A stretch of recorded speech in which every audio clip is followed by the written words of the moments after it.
Now I think we have a virtual participation from Karen Coyle, and she used to work at the Berkeley Library for a long time, and is a known and wonderful colleague and an excellent and frontier work in metadata advancement. So Karen Coyle께서 더블링 코어 타뷸러 애플리케이션 프로파일이라는 제목으로 미리 그 녹화한 것을 지금 같이 듣겠습니다. I want to talk to you about some work being done on Dublin Core for application profiles called the Dublin Core Tabular Application Profile work. You may have very simple metadata or you may have quite complex metadata, but in either case there are things that you need to define. You need to define the entities that you're going to describe. You need to define the properties or data elements that are going to be used to describe each entity. And for each property, you need to define certain things such as, is it mandatory? Is it repeatable? What type of data is required or Recording expected? in progress. And are there other rules or constraints that need to be applied to that property? And these are all things that the DC TAP helps you do. Now, why did we create a tabular application profile format?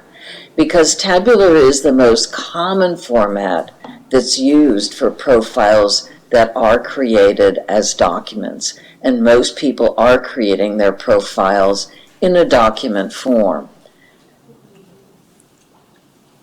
The DC TAP, beyond being a document, is something that can be saved in an actionable form that is a comma-delimited format, and therefore it can actually be used as the input into programs and to other automated functions. Although, in a sense, the DC TAP is designed for finished profiles, it can also be used simply as a metadata modeling worksheet, a way to think about your metadata and to try different designs. These these tabular documents easily turn into a DC TAP. It helps you identify your properties, to define the constraints, to provide readability because it includes labels and notes, to group properties into shapes or units. And we want to note that it has been designed to some extent with RDF metadata in mind, but it can be used with other kinds of metadata. It is perhaps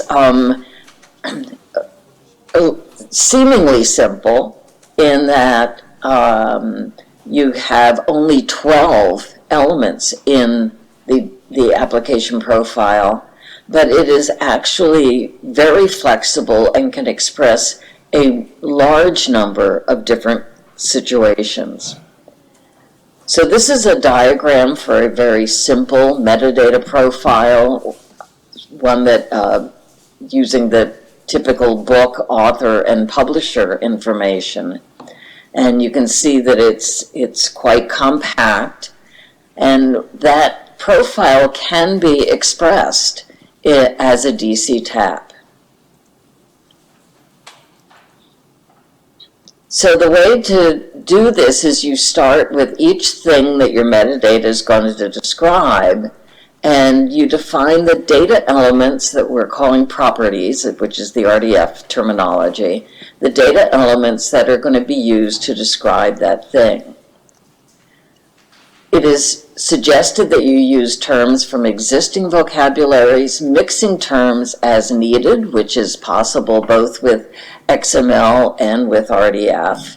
And there are many different vocabularies that you have to choose from today. For each property that you choose to add to your profile, it's a good idea to define the data type, say what data type you're expecting to see for that property. Because it's very important that the DC tab be easy to read, because we really want it to be a way that people can communicate information about their profile.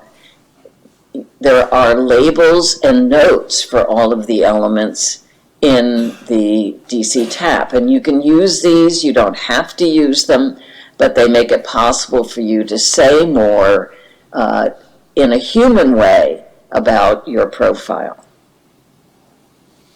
You can define something that's very common in metadata and application profiles, which is that you can define what is called the cardinality, that is whether particular elements are mandatory or whether they're repeatable.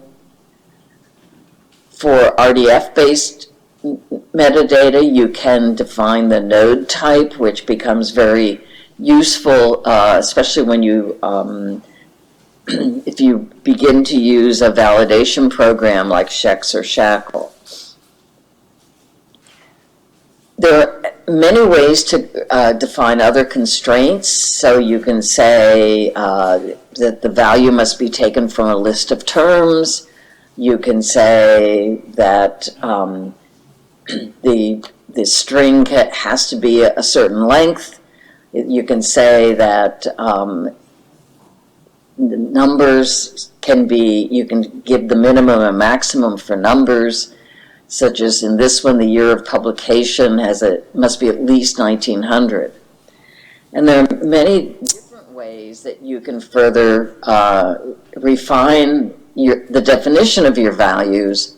And this is the starter list that we have with DC TAP, but you can actually add any others that you need. So I think that these are pretty common, that you would have a pick list of values that you can choose from. You can say the values have to come from a certain list that is defined with an IRI.